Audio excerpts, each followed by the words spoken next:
নতুন pop up মেসেজের অপেক্ষায় প্রত্যেকটা ফাউন্ডার রয়েছে। স্যার লাইভে আসবে, এটার জন্য প্রত্যেকটা ফাউন্ডারই কি আমরা অপেক্ষা করতেছি। কারণ স্যার যখনই লাইভে আসবে বা নতুন যে পপ আপ মেসেজ আসবে, তিনি নেক্সট চ্যাপ্টার, এক কথায় পরবর্তী ধাপ সম্পর্কে প্রত্যেকটা ফাউন্ডারের উদ্দেশ্যেই বলবে এবং তিনি আপডেটও দিতে চেয়েছেন।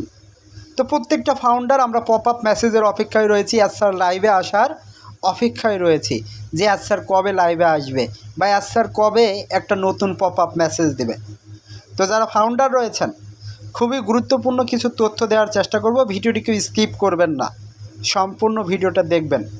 আর যারা এখনও চ্যানেলটিকে সাবস্ক্রাইব করেননি, অবশ্যই চ্যানেলটিকে সাবস্ক্রাইব করে রাখবেন, আমার পাশে থাকবেন, আমাকে সাপোর্ট করবেন, সকলের সহযোগিতা কামনা করছি। তো যারা ফাউন্ডার রয়েছেন, ভিডিও স্ক্রিনের দিকে একটু লক্ষ্য করবেন, এখানে কিছু লেখা আপনারা দেখতে পাচ্ছেন। ক্রিস জনসন স্যার, যিনি অনপ্যাসিভের একজন ফাউন্ডিং মেম্বার এবং স্যারের খুব কাছেরও লোক, স্যারের সাথে প্রতিনিয়ত তার কি কনভারসেশন হয়, কথাবার্তা হয়। তো তিনি একটা কি করেছেন, তিনি একটা আপডেট শেয়ার করেছেন। তো এই আপডেটটা সম্পর্কে একটু আপনাদেরকে ধারণা দেওয়ার চেষ্টা করি। তো ভিডিও স্ক্রিনে যে লেখাটা রয়েছে সেটা একটু আপনারা পড়ার চেষ্টা করবেন। অ্যাটেনশন ইন্ডিয়া, তিনি কি ইন্ডিয়ার যারা ফাউন্ডিং মেম্বার রয়েছে তাদের মনোযোগ আকর্ষণ করছেন। ক্রিস জনসন স্যার তিনি বলছেন, I am so very proud, তিনি মানে কি খুবই গর্বিত, all of you for standing with Ash. এক কথায় অ্যাশ স্যারের সাথে থেকে সে কি খুবই গর্বিত বোধ মনে করছে, সে কথাটাই বলছে। তারপর এখানে তিনি বলছেন, never let a few bad apples take away your dreams. তার মানে কিছু খারাপ অ্যাপেল ছিল যারা আমাদের স্বপ্নগুলোকে কি ভেঙে দিতে চেয়েছিল, আমাদের স্বপ্নগুলোকে যারা নষ্ট করতে চেয়েছিল, সেই কথাটা তিনি এখানে তুলে ধরেছেন। তো যারা ফাউন্ডার রয়েছেন, এখানে তার কথায় কি বোঝা যাচ্ছে, ক্রিস জনসন স্যার কী বলছেন, এখানে কিছু ব্যাড অ্যাপেল ছিল মানে খারাপ ফাউন্ডার ছিল, তারা কি অনপ্যাসিভকে ধ্বংস করতে চেয়েছিল, তারা অনপ্যাসিভকে নষ্ট করতে চেয়েছিল।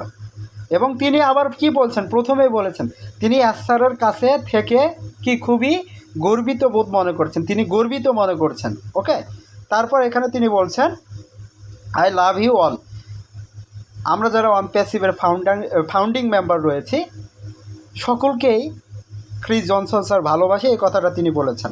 তারপর তিনি লিখেছেন ক্রিস জনসন। তো এখানে প্রথমে যে তিনি যে কথাটা বলেছেন, অ্যাটেনশন ইন্ডিয়া, তার মানে ইন্ডিয়ান যারা ফাউন্ডিং মেম্বার রয়েছেন তাদের মনোযোগ আকর্ষণ করছেন। তো ইন্ডিয়াতে হয়তো বা বড়ো ধরনের কিছু একটা হবে, প্ল্যানিং হয়তো বা চলতেছে, হয়তো বা স্যারের কাছ থেকে কিছু ইনফরমেশন ক্রিস জনসন স্যার একটু হলেও পেয়েছে, এই জন্যই তিনি আগেই একটা ইঙ্গিত দিয়েছে যে অ্যাটেনশন ইন্ডিয়া, এক কথায় ইন্ডিয়ান যারা ফাউন্ডার রয়েছেন মনোযোগ দিন।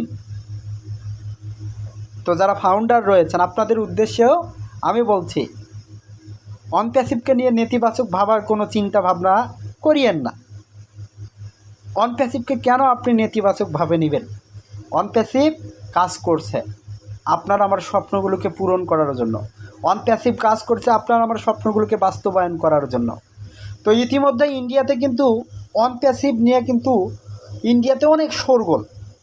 এক কথায় যারা ইন্ডিয়ান ফাউন্ডার রয়েছে আমি মনে করি তারা অনপ্যাসিভটাকে মনের ভিতরে কি একবারে আঁকড়ে নিয়েছে, বেঁধে নিয়েছে, তারা অনপ্যাসিভটাকে ওইভাবেই ভালোবাসে।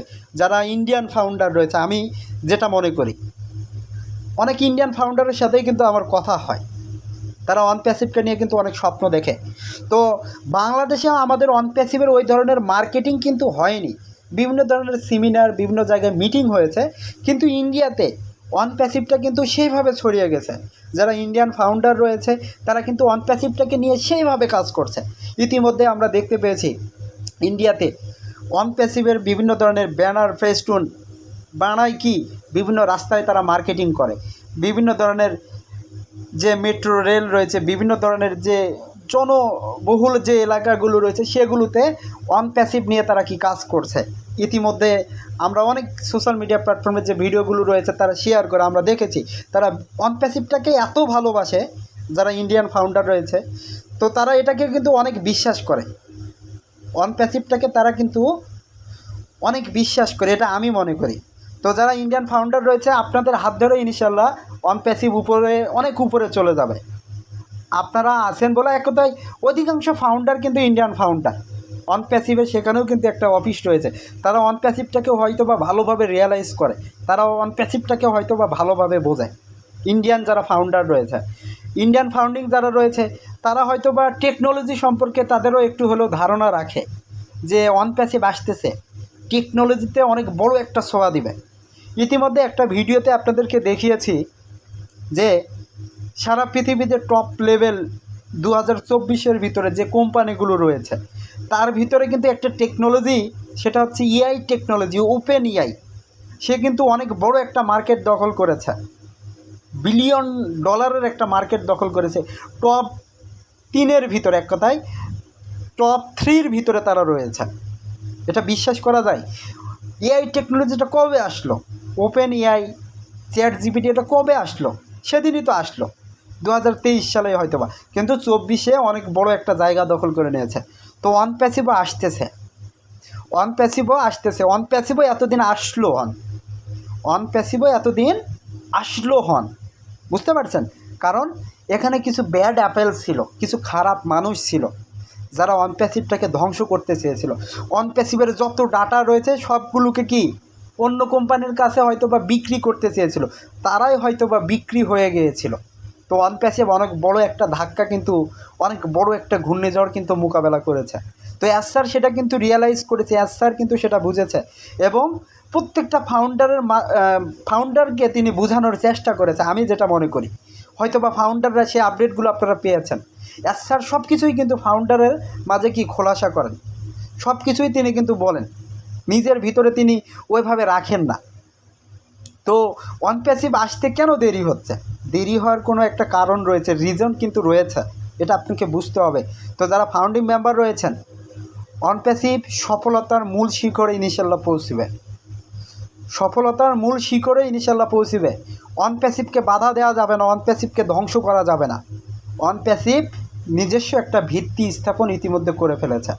ওকে, অন প্যাসিভ টেকনোলজি নিয়ে কাজ করছে, অন প্যাসিভ সফটওয়্যার নিয়ে কাজ করছে, এটা আপনার মাথায় আগে চিন্তা করতে হবে, এটাই আপনাকে কি রিয়েলাইজ করতে হবে।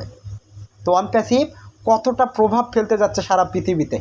তো সারা পৃথিবীতে অনেক প্রযুক্তি বেস কোম্পানি রয়েছে, তারাও কিন্তু অন প্যাসিভ নিয়ে ইতিমধ্যে ঘাটিয়ে ফেলেছে। যেখানে গুগলকে আপনি সার্চ করুন অন প্যাসিভ সম্পর্কে কী বলে তারা, এটা যে সফটওয়্যার ডেভেলপমেন্ট কোম্পানি। চ্যাট জিপিটিকে প্রশ্ন করুন, তারাও বলে on passive software development company, তারা সফটওয়্যার তৈরি করতেছে, তারা মেশিন লার্নিং নিয়ে কাজ করতেছে। তো যারা ফাউন্ডার রয়েছে, আপনি আমি শুধু বুঝতেছি না, আপনি আমার চিন্তা ধারণা হচ্ছে ইনকাম কবে দিবে, ইনকাম কবে পাবো। ভাই, ইনকামের রাস্তাটাকেই তৈরি করছে অন প্যাসিভ, একটু এখানে সময় দিতে হবে। এখানে একবারে আপনাকে সময় ডেট বলে অন প্যাসিভ ইনকাম দিতে পারবে না। সময় ডেট বলে আপনাকে অমুক তারিখ থেকে ইনকাম দিবে অন প্যাসিভ, এটা বলতে পারবে না। অন প্যাসিভ তখনই দিতে পারবে যখন অন প্যাসিভের সফটওয়্যারগুলো মার্কেটে অ্যাভেলেবল হবে, কাস্টমাররা যখন ব্যবহার করবে, আমরা ফাউন্ডিং মেম্বাররা যখন ব্যবহার করব, অন প্যাসিভ যখন ইনকাম জেনারেট করবে, তখন কিন্তু প্রত্যেকটা ফাউন্ডার এখান থেকে ইনকাম জেনারেট করবে। তো সেটার জন্য অন প্যাসিভ উঠে পড়ে লেগেছে, কাজ করছে। অন প্যাসিভে কিন্তু অনেক বড় একটা পরিবর্তন আপনারা ইতিমধ্যে দেখেছেন। অন প্যাসিভে যারা আগে ইঞ্জিনিয়ার ছিল, যারা সফটওয়্যার ইঞ্জিনিয়ার ছিল, তারা কিন্তু এখন নেই। এখন নতুন করে কোম্পানিটাকে সাজানো হয়েছে, স্যার নতুনভাবে সব কিছু করছেন। তো এখন তিনি 1000% কি স্যাটিসফাইড, তিনি 1000%, 3000% গ্যারান্টি তিনি দিয়েছেন। তিনি বিশ্বাস করেন যে অন প্যাসিভ সফলতার মূল শিখরে যাচ্ছে। আমরা যারা ফাউন্ডিং মেম্বার রয়েছে, আমরা জিততে চলেছি, অন প্যাসিভ জিততে চলেছে। তো যারা ফাউন্ডার রয়েছেন, ধৈর্য রাখুন, বিশ্বাস রাখুন, সফল আমরা হব, সফলতার মুখ অবশ্যই ইনশাল্লাহ আমরা দেখব। তো এই বলে ভিডিওটা এখানে শেষ করছি। আল্লাহ হাফেজ, দেখা হবে নতুন আরেকটি ভিডিও নিয়ে। যারা এখনও চ্যানেলটিকে সাবস্ক্রাইব করেননি, অবশ্যই সাবস্ক্রাইব করে রাখবেন।